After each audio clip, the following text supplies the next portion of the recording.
Halo Nana, berjumpa kembali dengan Pak Suratno. Untuk kali ini kita akan belajar seni budaya dan prakarya. Materi yang akan kita bahas adalah mewarnai dan membuat motif patung. Mewarnai dan membuat motif patung. Baik, siap anak-anak? Kita belajar. Mari kita mulai bersama-sama. Jenis-jenis patung. Yang pertama, figur. Patung jenis figur merupakan patung yang menggambarkan bagian tubuh secara utuh dari kaki sampai kepala. Di sebelahnya itu contohnya. Kemudian buste. Buste itu patung yang merupakan patung dada yang hanya menggambarkan bagian kepala sampai dada, sebatas dada. Itu namanya buste. Yang ketiga adalah torso. Torso itu jenis patung yang merupakan patung badan atau lambung tanpa kepala dan tanpa anggota badan. Torso inilah yang sering kita pelajari kalau kita belajar tentang. Kemudian peralatan dan bahan untuk mewarnai. Yang pertama, bahan cat akrilik atau cat minyak berbagai warna sesuai dengan selera kalian, koran bekas untuk alas kita bekerja, air untuk campuran, patung Nusantara yang telah kering, dan aksesoris nanti seperlunya. Alatnya adalah kuas, tergantung kebutuhan, kuas yang besar atau yang kecil atau yang sedang. Kemudian palet atau wadah untuk mencampurkan cat.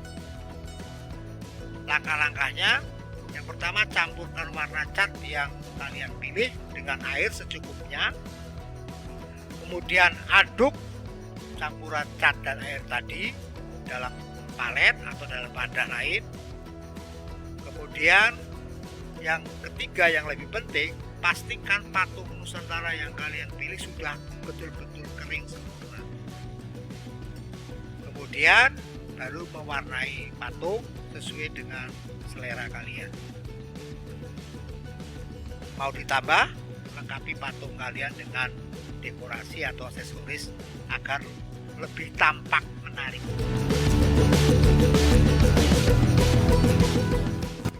Teknik pewarnaan patung. Teknik pewarnaan patung. Warna yang digunakan dalam pewarnaan patung itu tergantung dari selera kita, ya, selera si pembuat. Warna yang digunakan berasal dari cat, seperti cat poster atau cat akrilik, cat minyak.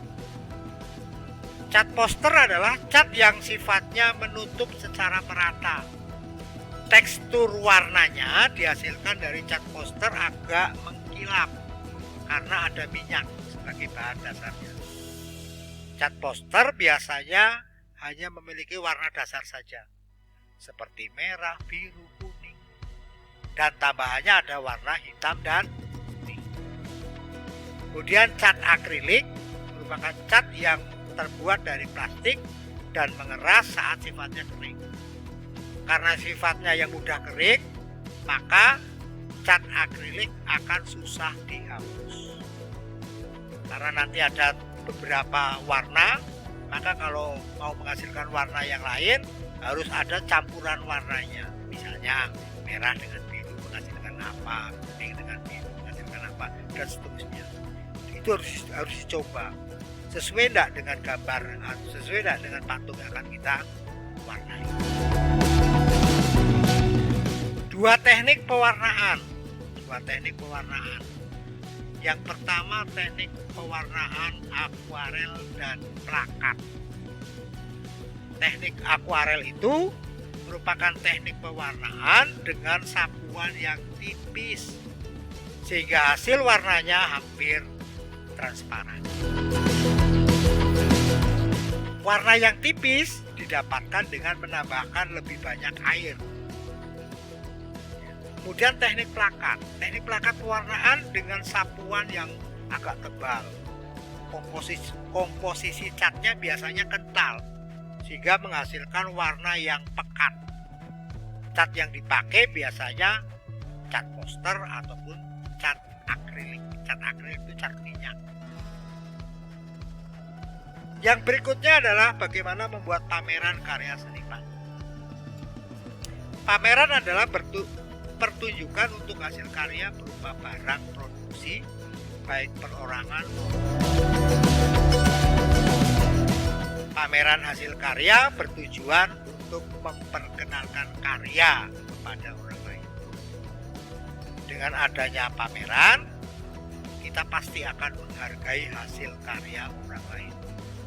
Di samping itu, pameran juga sebagai media informasi untuk orang lain. Karena kita sebagai seorang pelajar, pameran bisa dilakukan di kelas ataupun di sekolah. Kalau pameran dilakukan di kelas ataupun di sekolah, biasanya karya yang dipamerkan adalah karya hasil kreativitas siswa dan hasil kreativitas dari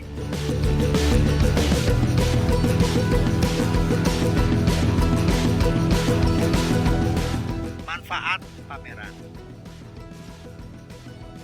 Manfaat pameran di sekolah. Yang pertama, menambah pengetahuan tentang estetika dari sebuah seni. Yang kedua adalah penyampaian ide, saran, kritik yang objektif. Dan yang lebih menguntungkan adalah terdapat persaingan yang positif antar siswa untuk berkarya lebih baik lagi dan melatih siswa untuk bertanggung jawab serta bekerja sama antar siswa yang satu dengan siswa yang lain, kerjasama antar guru dan siswa dan guru yang semua berada di keluarga besar sekolah tersebut.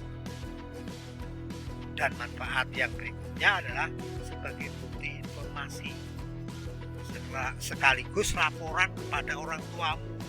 Ini loh hasil karya belajar siswa selama 1 semester misalnya.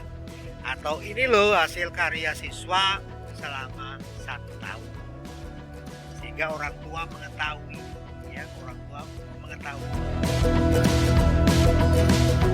tahapan-tahapan pameran supaya berjalan lebih baik. Yang pertama harus menyiapkan ruangan pameran. Ruangan pameran di kelas, ya hiaslah kelas itu. Bagaimana pintu masuk, bagaimana pintu keluar, bagaimana menata karya-karya yang dipamerkan.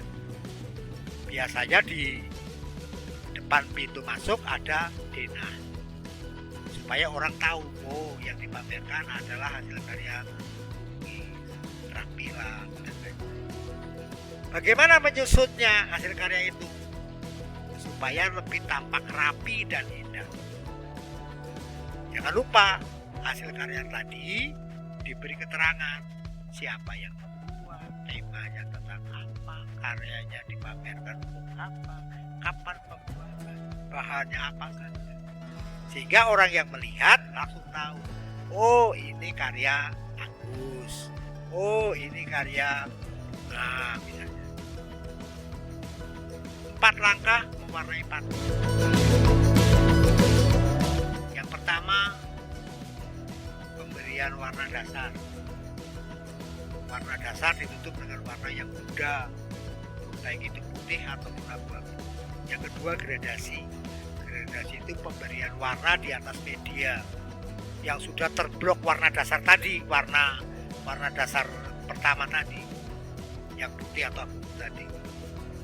Kemudian mixing itu pencampuran warna dari warna dasar dan dari warna gradasi.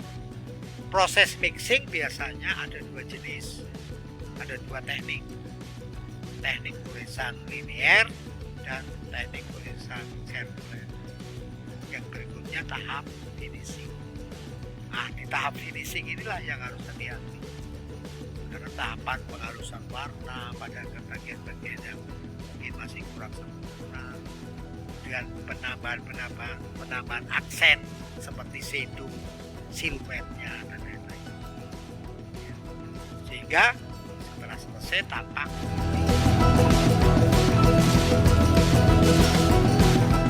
hanya itu yang bisa Bapak sampaikan, materi singkat tentang patung. Semoga bermanfaat untuk kita semua. Pesan Bapak di masa pandemi COVID-19 ini, yang pertama harus selalu menjaga jarak, yang kedua mencuci tangan dengan air sabun sesering mungkin, yang ketiga adalah memakai masker, apalagi kalau kalian ya. Hanya itu yang bisa Bapak sampaikan. Semoga bermanfaat, dan yang lebih penting, belajar itu di mana saja, belajar itu kapan saja, dengan siapa saja. Karena dengan belajar kita akan menambah wawasan, menambah pengetahuan, menambah keterampilan. Maka belajar tidak harus di sekolah, belajar di mana saja bisa, dengan siapa saja bisa. Hanya itu yang bisa Bapak sampaikan. Terima kasih, selamat belajar, dan sampai jumpa di materi yang akan datang. Dadah.